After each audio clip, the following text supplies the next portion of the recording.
Good morning to all the students of Dr. B.R. Ambedkar Government College, Bihar.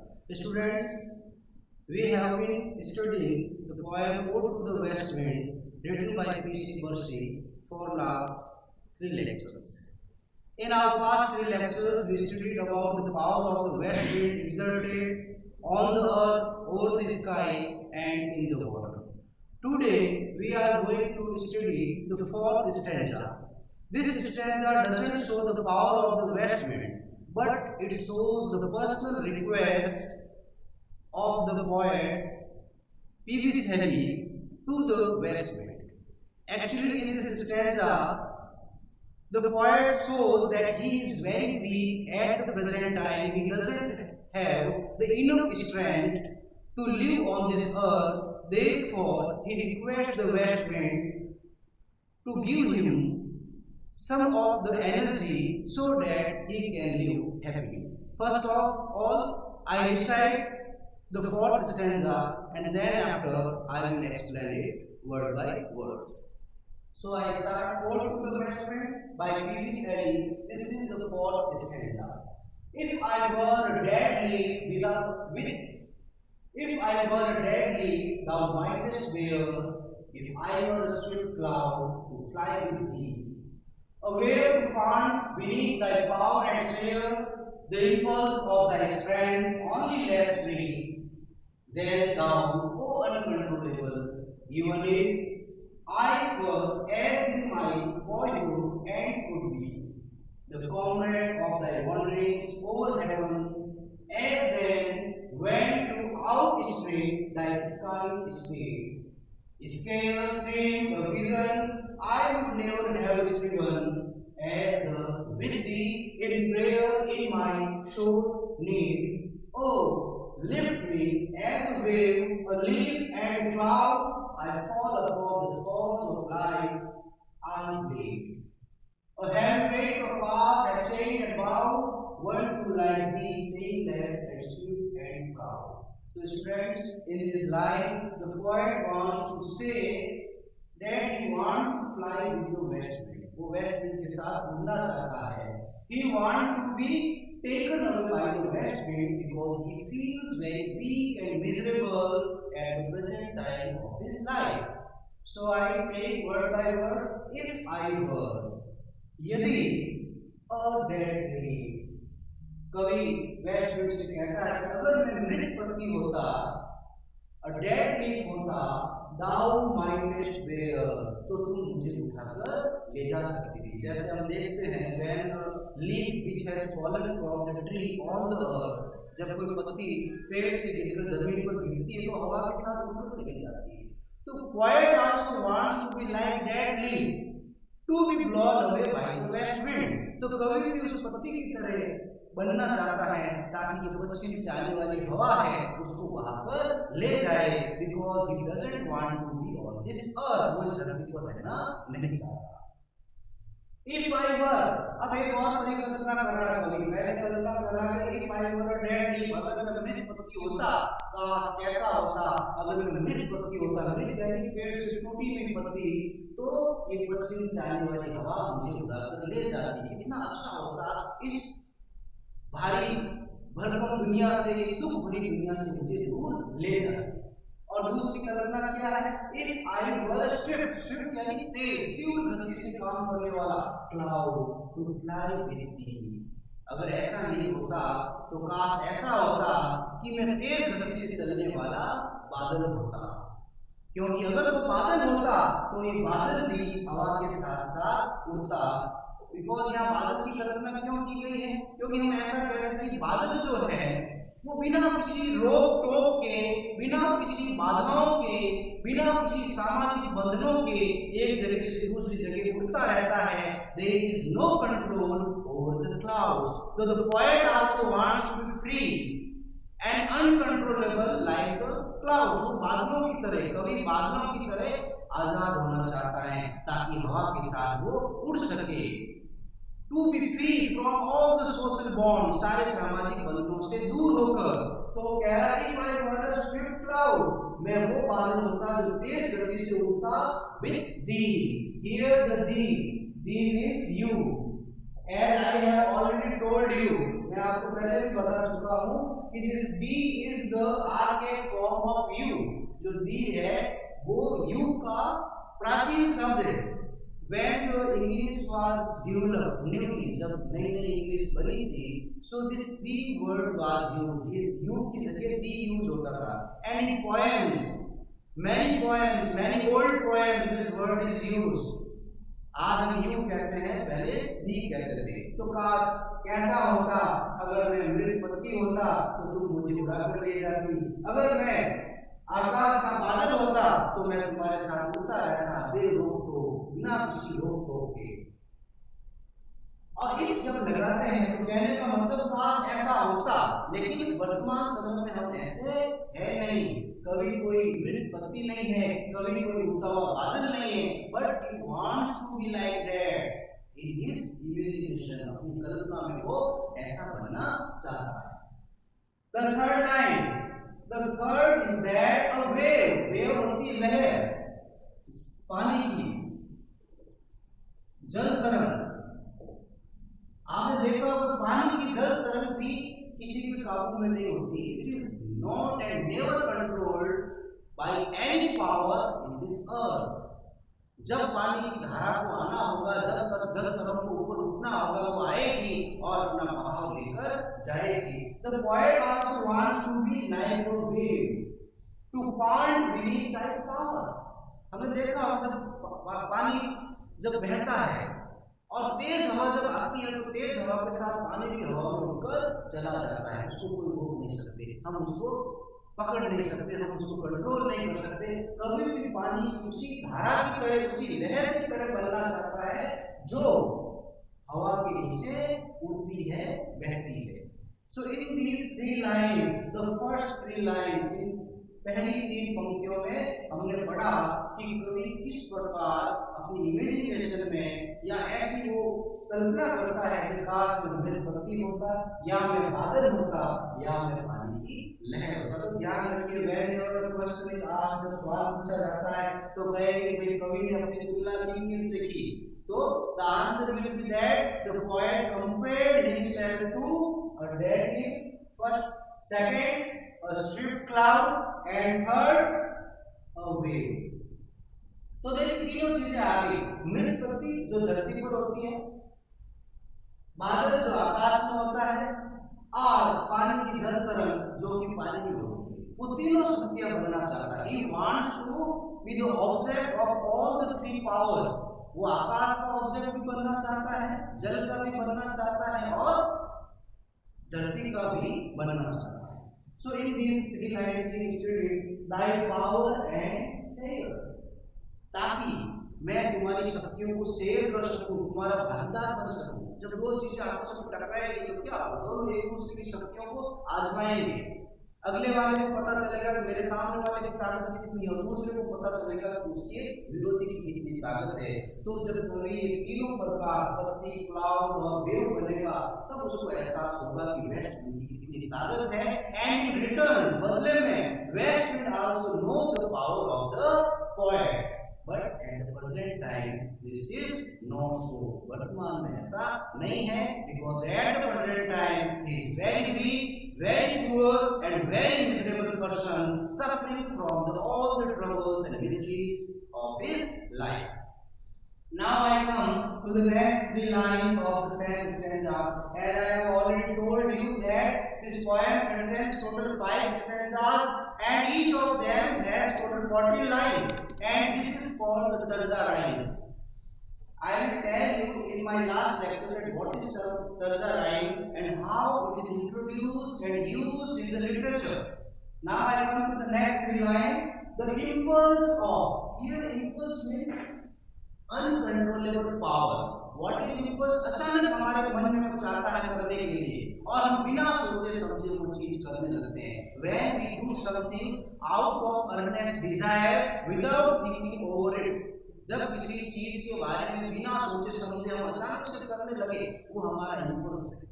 अगर अचानक आपके मन में आए किसी की मदद करो बिना सोचे समझे, and you begin to do, this is called the impulse. तो जब वेस्ट विंड बहती है, हवा बहती है, तो किसी के कहने से नहीं बहती. जब हवा को बहना होगा, इट विल ताकत चाहे वो धरती की हो, वेदर ऑफ द अर्थ और ऑफ वाटर और the sky, can never stop it from growing. Die means your. I have already told you, repeated many times that die is the archaic form of your तुम्हारा strength यानी ताकत. The impulse of die is strength. अगर मैं leaf होता, cloud होता और wave होता तो वेस्ट विंड मैं तुम्हारी शक्तियों को पहचान पाता, क्योंकि अगले वाले की शक्तियों को कब पहचानेंगे? जब उसके साथ रहेंगे, जब उसके साथ मुकाबला करेंगे, तभी तो उसकी शक्तियों को पहचान पाएंगे. इसीलिए the poet wants to be a wave, a leaf and a cloud and want to save the impulse of the west wind. He wants to know what the power and the strength of the west wind is, which he has never felt. So only lessly.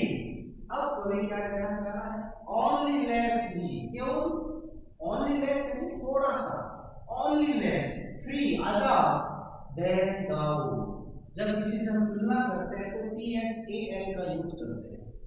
एक THAN होता है और एक THAN होता है.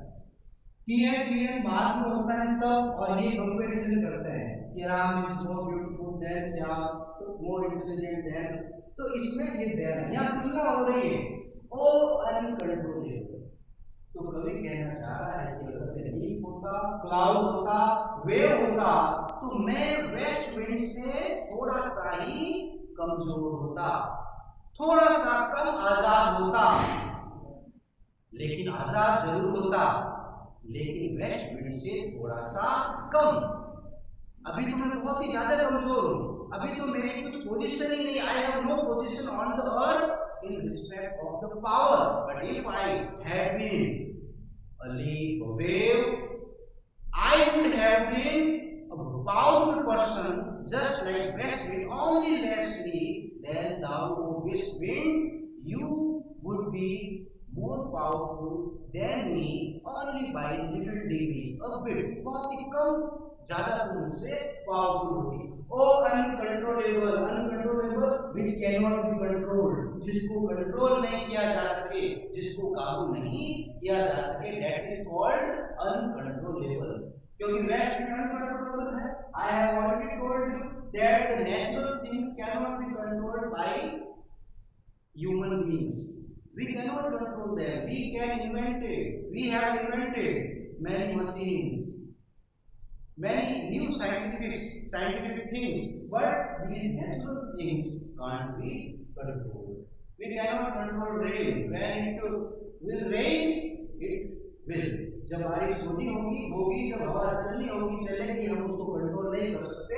If even यदि I were as in my boyhood, O west wind, अगर मैं बालक होता, because at the present time I am adult, अभी मैं यंग आदमी हूँ, लेकिन अगर मैं बालक होता, मैं मेरे बचपन में होता, and could be the comrade of thy wandering soul heaven, तो मैं भी, यहाँ हेवन यानी स्वर्ग है, यहाँ स्वर्ग का मतलब आकाश. तो अगर मैं बालक होता तो ये वेस्ट विंड, ये पश्चिम की हवा, मैं तुम्हारे साथ, तुम्हारे बराबर कंधे से कंधा मिलाकर आकाश में उड़ता और तुम्हें बताता कि आई एम आल्सो पावरफुल, मैं भी ताकतवर हूं. But I am not a boy, लेकिन मैं बालक नहीं हूं, इसीलिए मैं तुम्हारे साथ उड़ नहीं सकता. यहाँ ऐसा तो है नहीं बालक के पंख होते हैं या उड़ जाएंगे, ऐसा नहीं. यहाँ बालक का कहने का तात्पर्य ये है कि जब बच्चा छोटा होता है तो वो किसी भी सामाजिक बंधनों से बंधा हुआ नहीं होता है. जो उसके जी में आता है वो करता है, जो उसके मन में होता है, जहाँ खेलना हो, जहाँ पीना हो, खाना हो, खेलना कूदना सब फ्रीली करता है, कोई सामाजिक बंधन भी नहीं होता है. But as the person grows younger, he is entrapped in the forest of family life. धीरे धीरे जब वो बड़ा होता है तो पारिवारिक जीवन में, सामाजिक बंधनों में और सांसारिक मोह माया में धीरे धीरे फंसने लगता है, और कहीं ना कहीं उसको ध्यान ही नहीं पड़ता कि कहाँ वो अपनी आजादी खो देता है, और धीरे धीरे उसके जो आजादी के पंख है वो उतर दिए जाते हैं. But when a person is in boyhood, he is totally free to do each and everything and to fulfill all the desires that he harbors in his heart and the soul. तो इसमें कभी कह रहा है अगर मैं बालक होता तो ये वेस्ट विंड मैं आकाश में तुम्हारे साथ कंधे से कंधा मिलाकर उड़ता, मींस वो मानसिक रूप से आजाद होता, फ्री होता, and could be the comrade, comrade का मतलब साथी। जब हम किसी के साथ एक्चुअली कॉमरेड साथी नॉर्मली फ्रेंडशिप नहीं होती, एक्चुअली जब हम किसी ऑर्गेनाइजेशन में या किसी विशेष परियोजना के लिए काम करते हैं, एक ग्रुप जब एक साथ मिलकर काम करते हैं तो उस ग्रुप में जितने भी लोग शामिल होते हैं विशेष परियोजना के लिए, these are called comrade, otherwise we use friend for general friendship. The comrade of the wandering, wandering का मतलब घूमना, एक्चुअली घूमने को वैसे वॉक भी कहते हैं, लेकिन वॉन्डरिंग का मतलब है आवारा से घूमना। ये तो आवारा बादल कैसे घूमता है, वो कोई टहलने के लिए नहीं चलता, जैसा मन होता है। हमने पशुओं को, पक्षियों को, गायों को देखा होगा या फिर छोटे छोटे जीवों को देखा होगा, मैदान में घूमते हैं, उनका कोई लक्ष्य नहीं होता। That is called wandering for ever. तो आकाश में किस तरह पश्चिमी हवा वॉन्डर करती है, उसी तरह कभी भी उसके साथ उड़ता, उसके साथ चलता, वह सरते वह बालक होता, but he is not so. As then, और तब अगर ऐसा होता, मैं बालक होता और तुम्हारे साथ उड़ता, तब क्या होता? When to outstep, outstep का मतलब है बेहतर करना, स्पेशली किसी की तुलना में अच्छा करना। If I out step you in the field of education, means मैंने शिक्षा के क्षेत्र में आपसे बेहतर किया, तो दैट्स कॉल्ड आउट स्टेप, किसी से बेहतर करना। दाई स्काई, या स्काई का मतलब आकाश में, वह गतिविधि जो आकाश में घटित होती है, एट स्पीड यानी गति। तो अगर मैं बालक होता तो ए वेस्ट विंड, आकाश में जो तुम उड़ रही हो तो मैं तुम्हारे से भी ज्यादा तेज उड़ता, मैं तुमसे भी आगे चला जाता, अगर मेरे अंदर वो स्पिरिट होती, अगर मेरे अंदर वो साहस होता जो मेरे बचपन में था। लेकिन I have lost all that power in my young age due to the social bonds and the troubles and miseries overcast upon me. Scares, scares यानी डर, fear, scares यानी डर, fear. Shame, shame यानी प्रतीक होना। प्रतीक होने का तात्पर्य यह है कि कोई चीज हकीकत में ऐसा है नहीं, वो है, लेकिन ऐसा महसूस होता है कि ऐसा हो सकता है। अब हम किसी को देखते हैं वो राम जैसा दिख रहा था, but he was not Ram, he was looking like Ram, he seemed, ऐसा हमें प्रतीत हुआ। इसके सीन द विजन, या विजन का मतलब हम कल्पना के रूप में कहेंगे। वैसे विजन हमारा नजरिया होता है। अगर मैं बालक होता और मेरे अंदर वो सांस होता जो बालक में होता है, तो डर मेरे लिए कुछ नहीं होता, डर मेरे लिए एक कल्पना मात्र होता है। West wind, I would never have striven, striven यानी प्रयास करना। अगर मैं बालक होता तो मैं कभी प्रयास नहीं करता किस चीज का? एज जैसा कि, एज यानी as I am doing now, जैसा मैं कर रहा हूं at the present time. Thee with thee यानी यू, इन प्रेयर, प्रेयर यानी प्रार्थना, इन माय सोल, सोल यानी अति आवश्यक, नीड यानी जरूरत। ये वेस्ट विंड, अगर मेरे अंदर बालक का सांस होता तो मेरे सामने डर कुछ नहीं होता, केवल एक कल्पना मात्र होती, एक इमेजिनेशन होती। और अगर मैं बालक होता, बालक की ताकत होती, तो मैं तुम्हारे साथ ऐसे नहीं गिड़गिड़ाता, मैं तुम्हारे सामने मदद के लिए ऐसे हाथ नहीं फैलाता जैसे मैं अभी फैला रहा हूँ, क्योंकि अभी मुझे जरूरत है। बालक होता तो मुझे कोई आवश्यकता नहीं पड़ती, because in that condition I would have been same powerful और more powerful just like you. O lift me, lift यानी उठाना, और यहाँ उठाने का मतलब उतारना। एज अ वेव, वेव मैंने बता दिया जल तरंग, लीफ पत्ती, क्लाउड बादल, ए वेस्ट विंड, मुझे तुम कुछ भी समझ लो, चाहे जल तरंग समझो, चाहे पत्ती समझो या बादल समझो, बट मुझे इस धरती से उड़ाकर ले जाओ। Take me away, carry me away from this earth as you take a wave, a leaf and a cloud from this earth। I fall, मैं गिरा हुआ हूँ। कहाँ? Upon the thorns of life, thorn यानी कांटे, मैं जीवन के कांटों पर गिरा हुआ हूँ। And I bleed, bleed यानी खून बहना, मैं जीवन के कांटों पर गिरा हुआ हूँ और मेरे शरीर जो है रक्तमय है। I am bleeding from everywhere because I am fallen upon the thorns of life. ये जीवन के कांटे कौन से हैं? हमारी परेशानियां, हमारी मजबूरियां, हमारी तकलीफें, ये जीवन के कांटे हैं। उन्हीं कांटों पर कभी लेटा हुआ है। And that's why he is bleeding, उसके शरीर से खून निकल रहा है। या खून निकलने का मतलब है वो बड़ी दुखी पोजीशन में है। He is very sad. A heavy weight, heavy यानी भारी, वेट यानी वजन, बोझ, आज समय का जो बोझ है मेरे ऊपर लाद दिया गया है। चेन, चेन का मतलब किसी को चेन से बांध देना, जंजीरों में जकड़ देना। एंड बाउ, बाउ यानी झुका देना। यहाँ झुका देने का मतलब ये नहीं पकड़ के झुका दिया, वही झुकने का मतलब है जीवन के आगे हार मान जाना। तो जीवन की जो ये जो जीवन का जो बोझ है, आज के समय का जो बोझ है, उस बोझ ने मुझे क्या किया?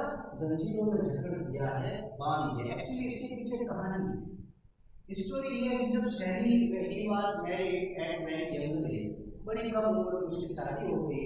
And where he got divorce from his wife, उसकी वाइफ से डाइवोर्स हुआ। Then court denied guardianship of his children to him, न्यायालय ने उसको उसके बच्चों का अभिभावकत्व नहीं दिया, उसको गार्जियनशिप नहीं दी। कोर्ट ने सैली को कहा कि आप इस तरह मैच्योर नहीं हो कि आप अपने बच्चों की केयर कर सकते हो, इसलिए हम आपके बच्चों को आपके अधिकार में नहीं देंगे, इसकी बजाय वो ननिहाल में दिए जाएंगे। इसीलिए वो उस समय बड़ी तकलीफ में था। एंड इसीलिए क्या है? A heavy weight of hours, समय का जो बोझ है, उस समय का बोझ, जब उसे तकलीफ मिल रही थी, उस समय के बोझ ने उसको क्या किया? जंजीरों में जकड़ दिया, उसकी आत्मा को, उसके हृदय को जो है रक्तमय कर दिया। वन, जब हम किसी व्यक्ति के बारे में कहते हैं, किसी अनिश्चित व्यक्ति, कभी वन टू लाइक दी, कभी मैं तुम्हारी तरह था।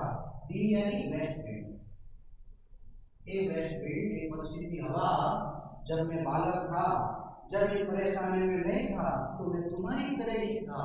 लेकिन कैसा था? टेमलेस। टेमलेस का मतलब टेम पालतू होता है, और टेमलेस जिसको पाला नहीं जा सके, कहने का मतलब जो किसी के कंट्रोल में नहीं आ सके।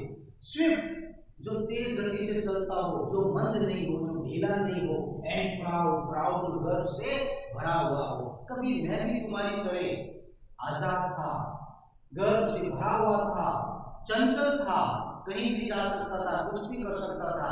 But after facing these troubles and problems of my life, I couldn't be able again to fulfill all the desires of my heart that I wanted to do. तो कवि ने इसमें फिर अपनी पर्सनल भावनाओं का, अपने निजी विचारों का बखान किया है कि किस तरह वो वेस्ट विंड से रिक्वेस्ट कर रहा है कि वो इन जिंदगी की परेशानियों से उसे दूर ले जाए और एक पत्ती, एक वेव, एक लीफ और एक क्लाउड की तरह उसको बनाकर ले जाए।